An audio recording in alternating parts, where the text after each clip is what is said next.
Basic Education Minister Angie Motshekga revealed that there are over 31,000 empty teaching posts at schools across the country. Motshekga also said the filling of vacant posts at schools was an ongoing process to ensure that there is no class without a teacher. Let's unpack this further now with Professor Labby Ramrathan from the School of Education at the University of KwaZulu-Natal. Prof, thank you so much for your time and for joining us this evening. Prof, what would you say are some of the key factors that are driving these teacher shortages in South Africa? What are the underlying causes? Well, technically there is no teacher shortages in terms of, the number of posts that are available and the number of teachers that are available for the post. What we find is the deployment of teachers is a problem. And there could be several reasons for those things. The major one is finance, obviously. And I think we've been seeing this trend over a number of years now. It's just not a recent thing. Over a number of years, increasingly qualified teachers are not being employed in schools in full-time positions and permanent positions, largely because of funding issues. Are we not apportioning our funds appropriately in order to accommodate these teacher vacancies? It seems like that. I mean, there are so many things that needs to be considered, and the demands on the school education system is growing substantially. And so the resources that are being put into education is being spread across thinly to address all of the pressing needs that we see unfolding in the school education system. So, and over the years as well, the budgets for education has not increased. In fact, in real terms, they are decreasing every year. So we are bound to come to the situation where we are going to face a situation where there is insufficient money to meet the needs of the school education system. So, Prof, then how are these vacancies impacting on education quality and the student outcomes across the country? It has a substantive impact on the quality of education. Remember, Vision 2030 is about providing quality education, and that we need to increase the Funda Lushaka bursary scheme to try and attract the most qualified teachers for the subjects that we really need to promote school education in our country. But that's not happening. What's happening is that more teacher assistants are being employed to manage the classrooms and where there are vacancies.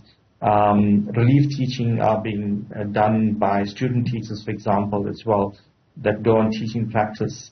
And the class sizes are increasing substantially. In fact, most schools that we attend, we note that there are more than 50 learners in the classrooms.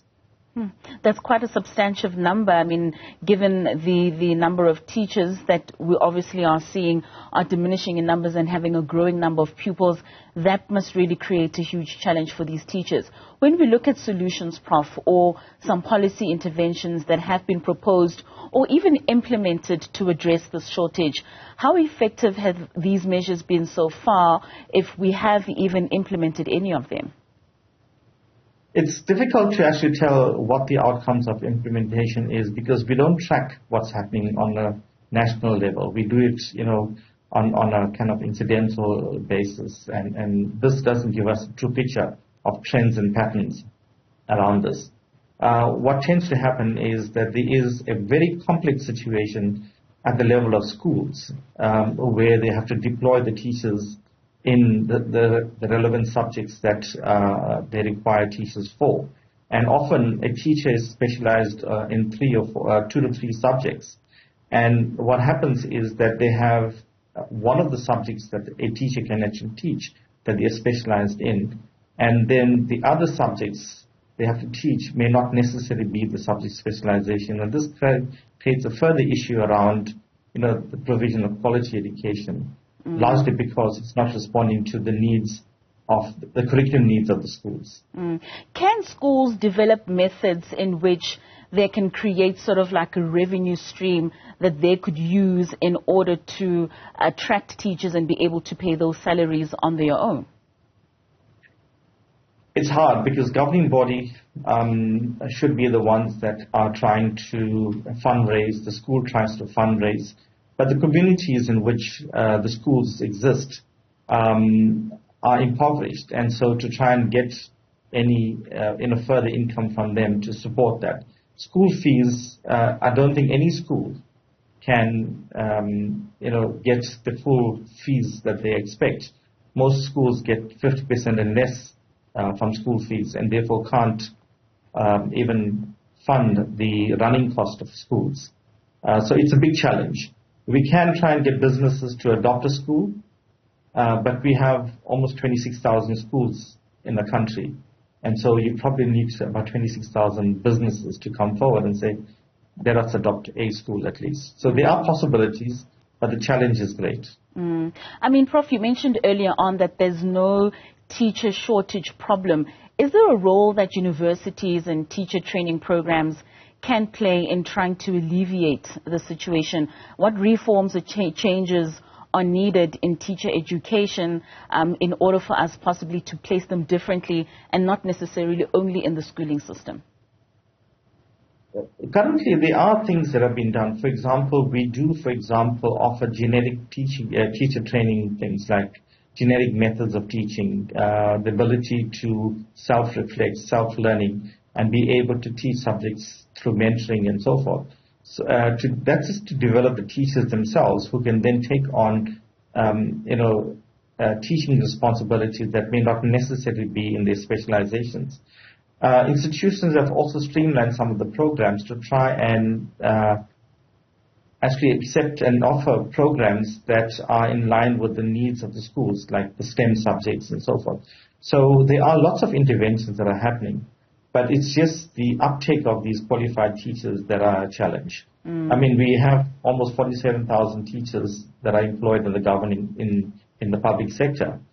Just an attrition rate of about 5% requires approximately 23,000 teachers a year. But we don't see that 23,000 teachers being uptaken by the school system. We see a fraction of that, and this creates a problem. It creates the impression that that there is a shortage of teachers, but there's not. There's a high number of unemployed teachers who now sometimes leave the country and take up positions in other countries where there are demands. And that was my next question in terms of the working conditions, the salaries, the career prospects in South Africa compared to other places in the world. Are we seeing more teachers leaving our country for work in other places? That's also another challenging and complex situation. You'll find there's a whole lot of teachers wanting to move to other countries and take up positions, but equally teachers are coming back to South Africa to try and find work as teachers or take other occupations within South Africa. It's a difficult terrain out there in the global world. So there is both the influx and outflux of teachers. And any studies will tell you that one needs to be quite tough to be out in another country teaching in another country. And so that's... Yes, you may continue, Prof. And that creates a problem around how we manage and understand what the dynamics are in terms of teachers migrating to other countries and coming back. Certainly is quite a conundrum. Are we seeing more vacancies in the rural areas as opposed to the urban areas? Do we have a flock of teachers moving into our cities hoping to find jobs in township schools, in public schools, and private schools within the cities? Generally, as the urbanization happens and continuous migration to urban areas, schools in townships around urban areas do attract more students, and that's where we see a lot of the challenges. I think in the more rural communities, because the schools are far and wide apart, the challenges may not necessarily be as substantive as it is in townships and schools closer to the urban areas.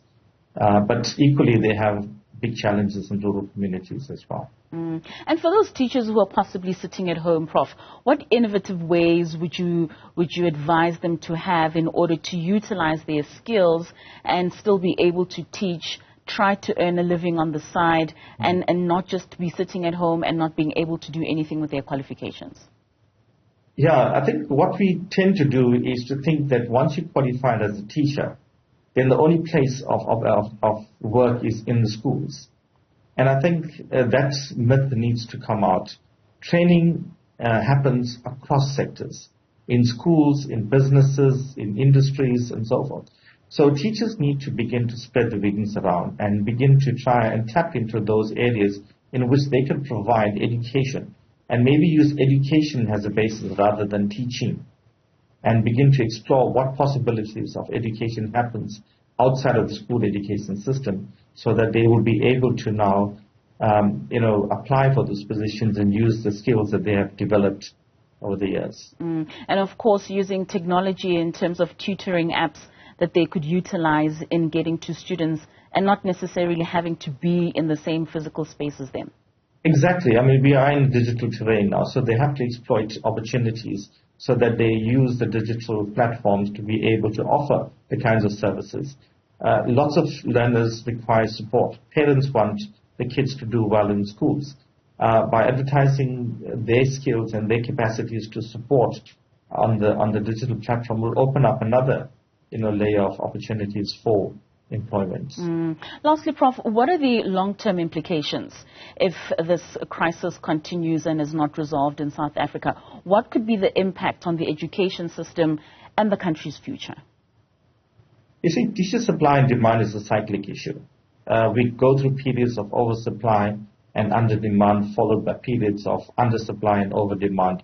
That's one of the reasons why Funza Lushaka was introduced as an instrument to try and increase the number of students who wanted to become teachers. So we are at this point in time, for various reasons, at a point where there seems to be a semblance of oversupply of teachers and an under-demand of teachers.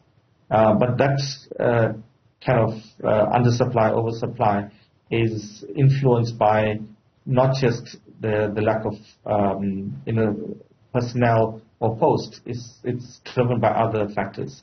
But as we go forward, I think the message is that we need to have a stable supply of teachers, irrespective of whether in fact it is the amount of teachers needed for the system. We need to produce a stable number of teachers so that in some time in the future, we have a qualified corpus of teachers who are able to take up in cases of a high demand for teachers.